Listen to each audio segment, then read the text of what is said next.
மகளான தெய்வானையையும் மணந்தாரு. முருகப்பெருமானோட மனைவிகளான வள்ளியம்மை மற்றும் தெய்வானை அப்படிங்கிறது இச்சாசக்தி மற்றும் கிரியாசக்தியை குறிக்குது.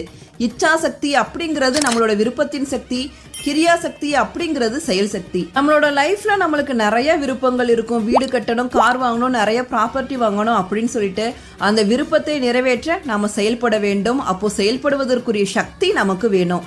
என்னதான் விருப்பமும் செயல்படுவதற்குரிய சக்தி நமக்கு இருந்தாலும் நாம விரும்புவதும் செயல்படுவதும் முறையானது தானா என்பதை அறியும் ஞானம் நமக்கு வேணும்.